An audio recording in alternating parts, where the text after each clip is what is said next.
Welcome to the Sarpy County Board of Equalization meeting. Today is Tuesday, June 27th, 2023. It's 3:00 p.m. Please silence all cell phones. Notice a copy of the Nebraska Open Meetings Act is located on the north wall of the county boardroom.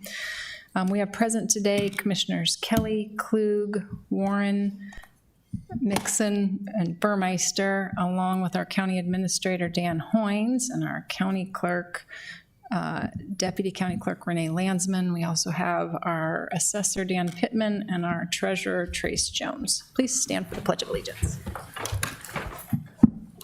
I pledge allegiance to the flag of the United States of America and to the republic for which it stands, one nation, under God, indivisible, with liberty and justice for all.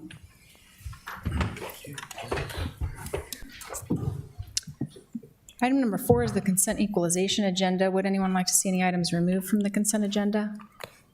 Motion to approve. Second. Motion to approve by Commissioner Warren, second by Commissioner Klug. Any discussion?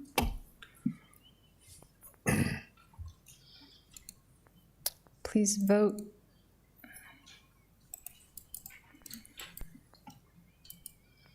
Ayes 5, nays none, motion carried. Item number 5.1 is tax corrections 17232 to 17237. Dan Pittman, County Assessor.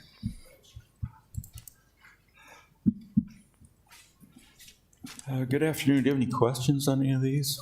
Questions for Dan? Motion to approve. Second. Motion to approve by Commissioner Klug, second by Commissioner Warren. Any discussion? Please vote. Ayes 5, nays none, motion carried. All agenda items having been addressed as published, the Board of Equalization is adjourned. We'll move on to the Board of Commissioners. You ready, Renee? Okay. Welcome to the Sarpy County Board of Commissioners meeting. Today is still June 27, 2023. It's 3:02 p.m. And we have present today Commissioners Kelly, Klug, Warren, Mixon, and Burmeister, along with our County Administrator Dan Hoynes and our Deputy County Clerk Renee Landsman. We'll start with Commissioners on Administrators' announcements and comments, starting with Commissioner Kelly. Nothing. No comments, thank you. Last week, I was able to spend some time with the governor, and to be very honest, it was refreshing. It's a guy that's not a young guy. He's about my age.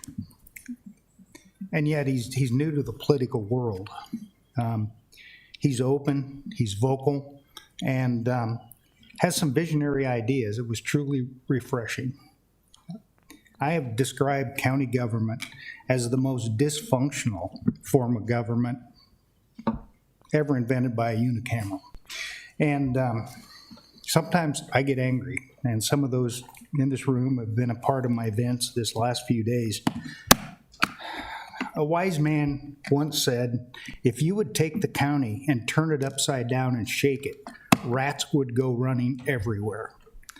I was reminded by that comment by a guy that got to be a good friend, Steve Cockrell, who passed away here a couple years ago.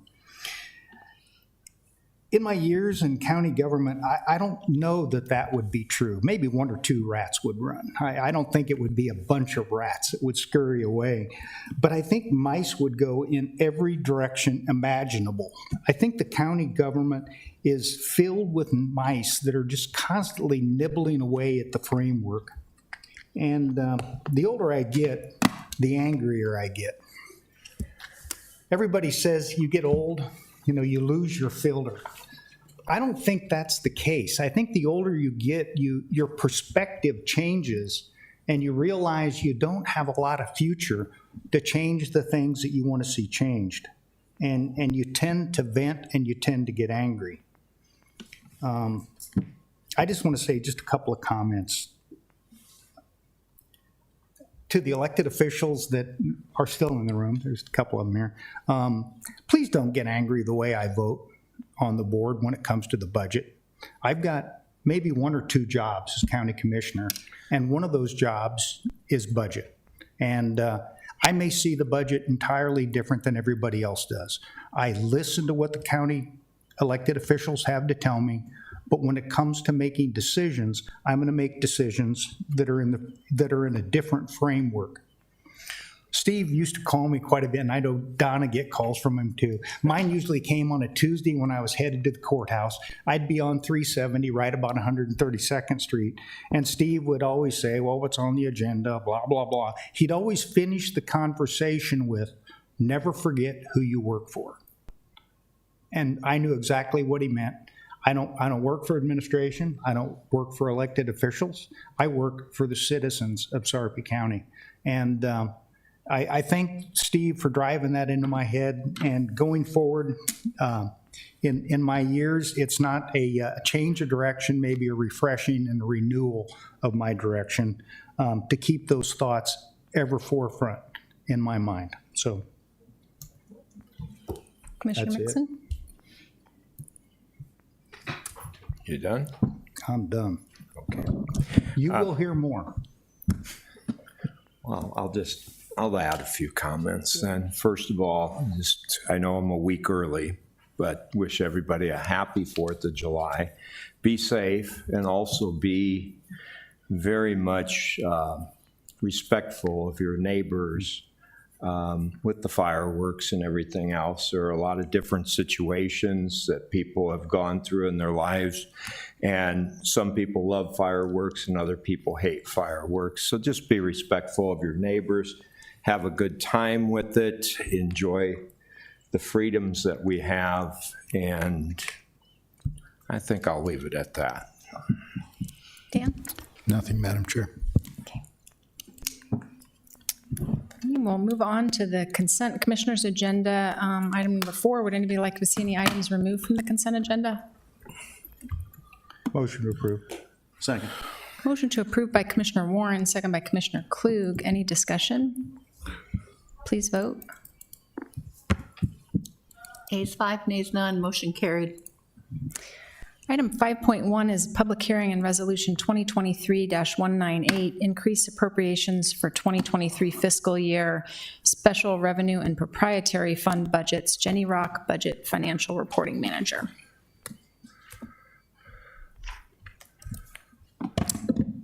Good afternoon. I'm excited to be bringing the exciting part of the meeting to you. We're going to talk about budget. So today we have a series of year-end fiscal agenda items to facilitate some transfers to obtain additional and revised budget appropriations to ensure we're in compliance with state statutes. The first item, 5.1, requests a total of $207,585 in additional budget appropriations for 3 special revenue funds within the Sarpy County budget. $200,000 of that will be for the Stadium Capital Maintenance Fund due to higher than anticipated maintenance costs. $785 for the E911 Wireless Service Fund due to a permanent cash transfer to the E911 Wireless Sinking Fund as a result of a Public Service Commission requirement.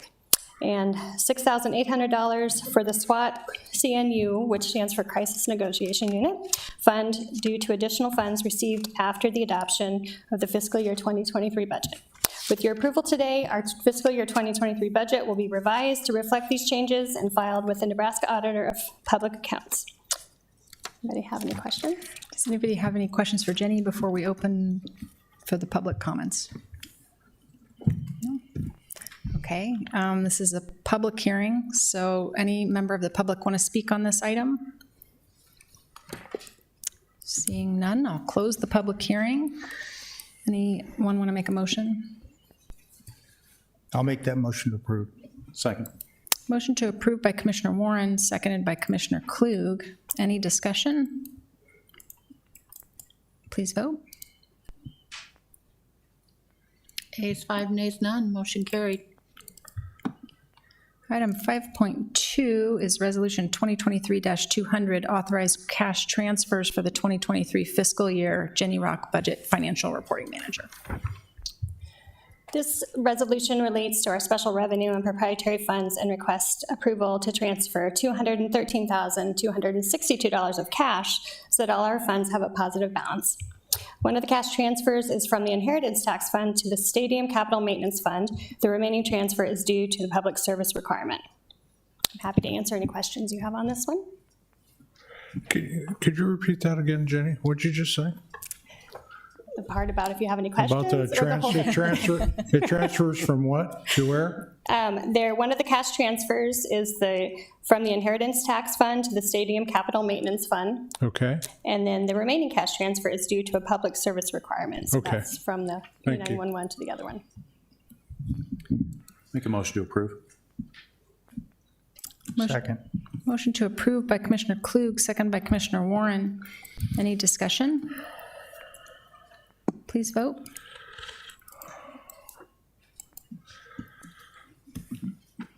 Ayes 4, nays Kelly, motion carried. Item 5.3 is Resolution 2023-199, revise appropriations for certain departments within the general fund. Jenny Rock, Budget Financial Reporting Manager. It's the last one for me, I promise.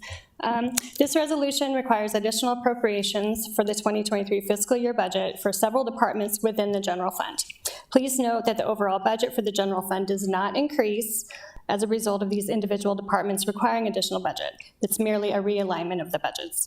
Some departments will have transfers coming from another department under their purview, while other departments will have transfers coming from the miscellaneous general budget, which contains the overall contingency budget. Schedule of budget overages was attached to the agenda item.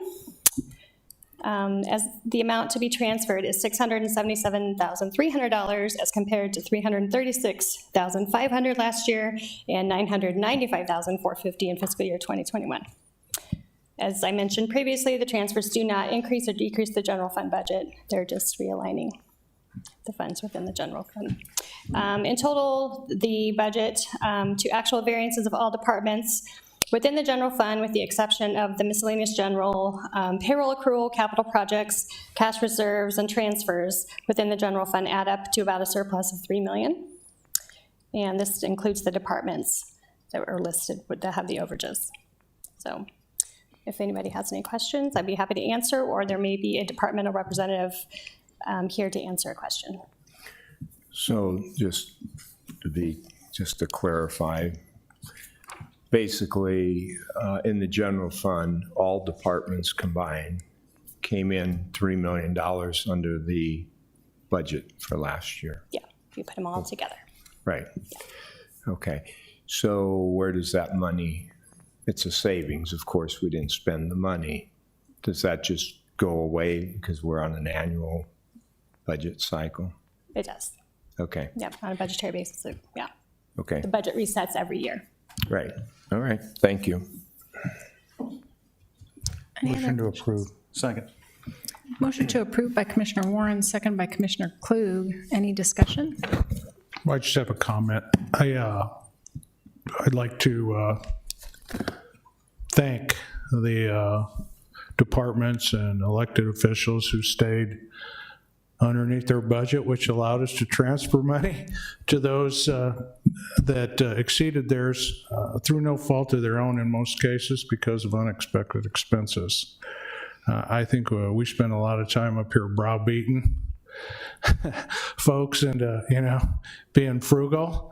And when they are, we should thank them because they're being good custodians of the public's money, and I think that's pretty laudable. So, and then finally, I want to thank you, Jenny and Bill and the whole staff over at the fiscal office for managing this budget. It's a moving target, it seems like, every week, and you guys do an expert and a really great job of managing it, so thanks for your efforts too. Thanks, it's our pleasure. Please vote. Ayes 5, nays none, motion carried.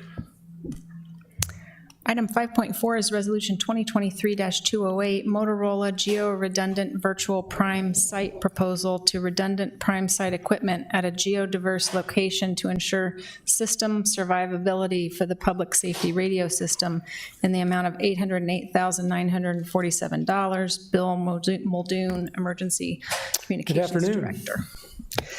Since 2015, Sarpy County's embarked on the public safety radio replacement project that was largely completed in 2019. And one goal of the project was ensuring a safe, reliable, and resilient first responder infrastructure with no single point of failure. It was accomplished using 6 towers, microwave, fiber, connecting many of these redundant components. And while the project was underway, the county board implemented a strategy that merged our radio cores with Omaha, with Orion. So there was redundancy in radio cores, which has worked out mutually beneficial. There was a time when Omaha's core went out, and they were on ours for about 7 months. So, not that we're keeping score, but that's exactly how this is designed to work, and where we partner and use tax dollars effectively by sharing important resources like that. One area needing further geodiversity is our site that serves as our prime site for the Sarpy County radio system. At this location, we have 2 devices that compare every radio transmission, looks for the best, strongest signal, and then rebroadcast that over the entire system in a matter of a second. It's just a split second that it does this. There's 2 of them for redundancy, in that if one fails, the other one picks up. The problem is that they're located side by side in the same location, making them susceptible to a geographic calamity, tornado, power outage, weather. Something happens to that particular site where these comparators are located, the system would be, in effect, dead. When the system was designed, there was not a good solution for that. It was better to have them sit side by side than separate them, and then have breakdown in communication between the 2, also do the same thing, shut the system down. So they're mounted side by side in the same location. That's our redundancy. After the rolling blackouts in February of 2021, the power got turned off to this site. We were on generator power. It was 20 degrees below zero.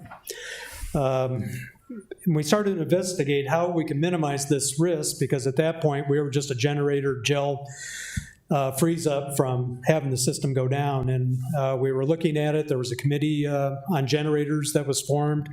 We looked at it, and one of the outcomes of that meeting was, can we diversify this prime site, separate it, even move it back to the courthouse, which would have been a very expensive proposition to take this down, move it, while we're still also trying to maintain the public safety radio system in an active state. I am happy to report that the technology has now evolved, where there is now a new solution that Motorola has named Geo-Redundant Virtual Prime Site. So this is exactly the answer we were looking for, and in essence, we'll get 2 prime sites. One will remain where it's at, and then a new one here at the courthouse, but they have virtualized the way that the 2 communicate to each other, that it's reliable, and Omaha right now is undergoing that same project to diversify their comparators as well. So it addresses our issue. I think it makes the system more resilient, more survivable, and considering where the geoprime site, or where the site is now, it's very rural and just susceptible to anything with the wind and everything else, with the power lines and such going into it the way it is and where it's located, that it is a component of our radio system that needs improvement. The original quote that we requested came in last year at $867,066.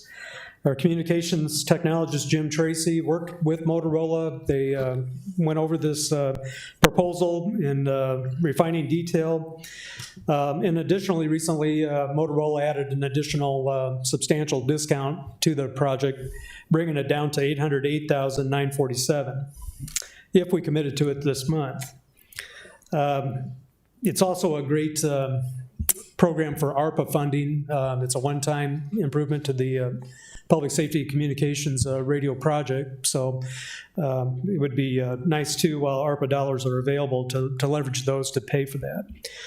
In addition, today I kind of learned that Nicole is here from Motorola, that the technology we're using is over 15 years old, and they will be putting it at its end of the life cycle for additional support in the future in 2025. So in doing this now, we're leveraging the discount, the pricing right now, getting 2 prime sites as opposed to our 1, and not having to look at this expenditure that would be pushed down the road when they end of life it and we have to buy a new platform.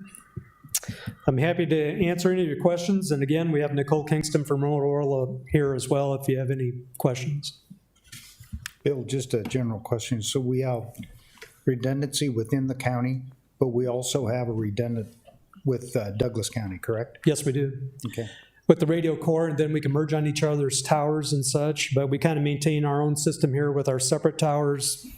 They have their system up there, but when their cars come down and we go up, we roam seamlessly without asking or anything onto their system and use their towers. That also works in Pottawatomie County, it'll work in Dodge, and then Saunders is going to be joining the system when they put in their new radio system. So we'll be able to, well, we can talk all the way to Lincoln now, but once that system is in Saunders, we'll have quite a reach, which comes in handy. Pursuit situations, we had a manhunt in Shadow Lake here a couple years ago, where we had K-9 units from the State Patrol and K-9 units from Omaha that come down to look for this escaped person that was here, and there was no problem with the radio system. A couple of years ago, you wouldn't have been able to say that. They would have lost contact with theirs and their comms, and but now it's almost taken for granted that their radios will work in Sarpy County, and ours will work in Douglas, Pottawatomie, Washington, Dodge, and soon to be Saunders County. Truly a remarkable thing. Questions for Bill, or Bill wanted to add something? I just want to add something on funding on this because it's really important. A week ago, I was in front of you and we had allocated, you had approved all of the ARPA money that the county received, all 36 million and change. And so when we talk about this being an ARPA project, this was not on the list a week ago. So for this project to be funded with ARPA dollars, we are replacing a project that was previously on the list. It was a project to put in a, for lack of a better term, a carport or a vehicle storage facility at the sheriff's office that originally got in the ARPA mix when it was $340,000. When we got bids, it was $690,000. It doubled. So we really wanted to rethink that project because it really kind of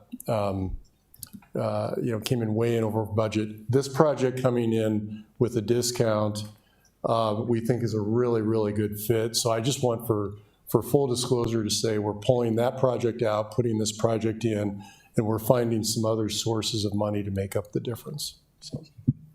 Thank you. Good. I have a question for the Motorola guy, person.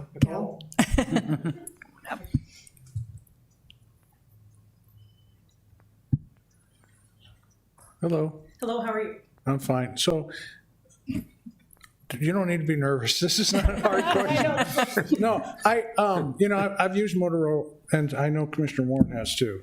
We've both used them, and he was a fireman. I was in the military. Mm-hmm. Awesome technology. So do you do a lot of these kind of systems with redundancy, resiliency, and reliability elsewhere in government organizations throughout the United States or here in Nebraska? Like just kind of. I'd say yes. I just strictly cover. So I live in Fremont, but I cover the entire state.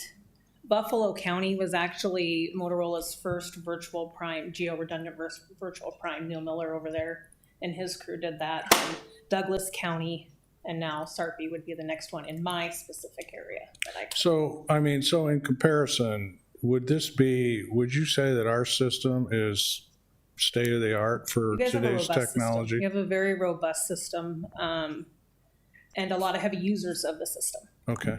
When you look at population-wise between the Sarpy-Douglas relationship that you have, bringing in Dodge, the interoperability, it's huge to be able to hear all the time. You want to be able to key up and just make sure that someone hears you on the other end. Right.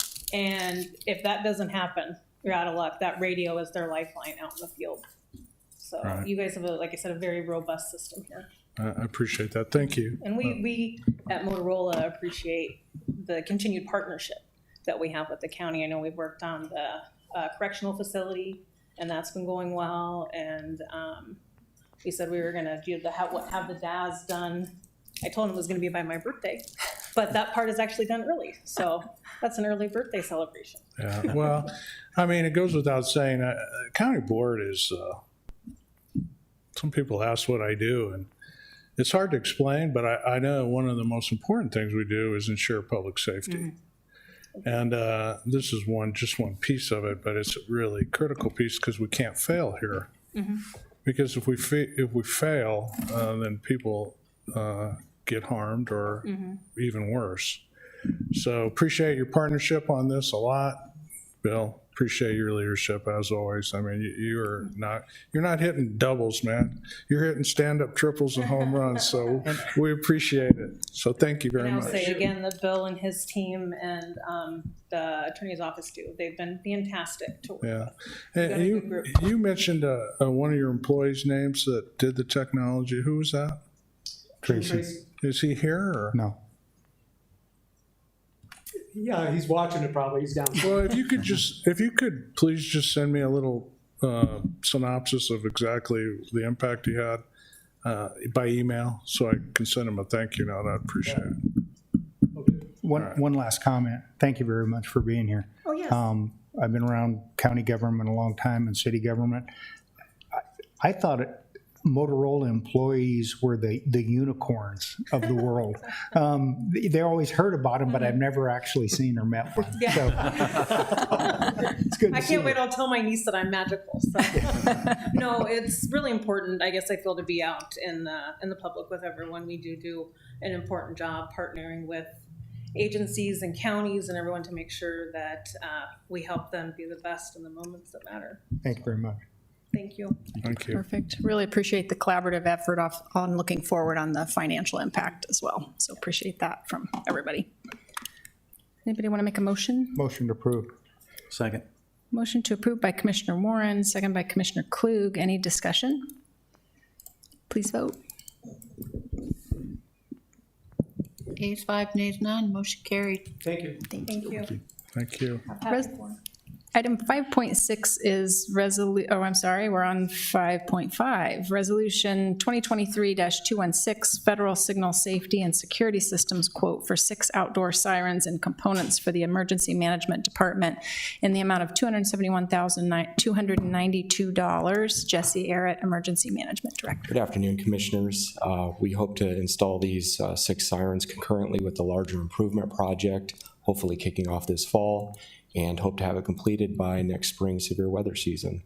This is an ARPA-funded project with the funds that were approved last week. So with that, I'll answer any questions you have. Perfect. Any questions for Jesse?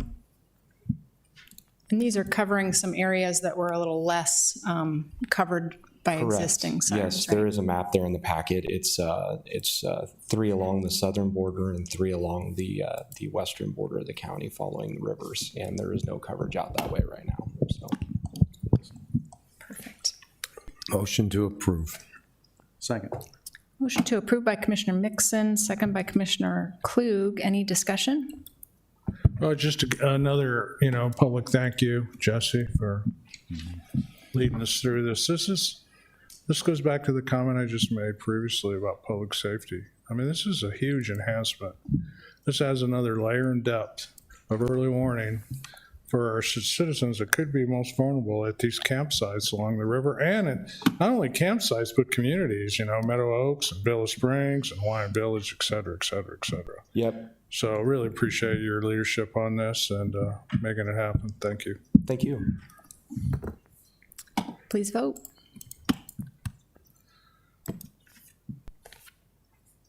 Ayes 5, nays none, motion carried. Item 5.6 is Resolution 2023-217, First Amendment to the 2022 to 2025 Collective Bargaining Agreement with the Fraternal Order of Police, FOP, Sarpy Lodge Number 90, Sarpy County Department of Corrections, previously approved by Resolution 2022-156 to modify the contract to settle wages for the second and third years. Mark McQueen, Baird Home. Good afternoon, Commissioners. Roughly a year ago, I was in front of you asking for your approval for a 3-year contract, and that's been in place since. That contract was silent on the wage increases that would take place, if any, in years 2 and 3 of the agreement. And the agreement also provided for a wage reopener, so we would go back, sit down with the union, try to negotiate what the second and third year increase is. We've done that when we last had a chance to get feedback from the board. You wanted the negotiations complete, understandably so. You authorized a certain amount or suggested a certain amount for a final offer. We delivered that final offer into the union's credit. This is FOP Lodge 90. They accepted the final offer. So we have a deal for your approval. It provides for a 4% increase in this upcoming fiscal year, which is consistent with, as I recall, most of the other contracts in the county. And it also provides for a 3% increase in the third year of the contract, which means you will not have to look at me or any other lead negotiator a year from now to talk about what the proposed third year wage increase is. So we feel pretty good about it. We think it's exactly consistent with your expectation and your feedback the last time we had a chance to talk. So we are respectfully asking for your approval. Questions for Mark? Motion to approve. Second. Motion to approve by Commissioner Warren, second by Commissioner Mixon. Any discussion? Please vote. Ayes 5, nays none, motion carried. Thanks, Mark. All agenda items having been addressed as published, the Board of Commissioners is adjourned.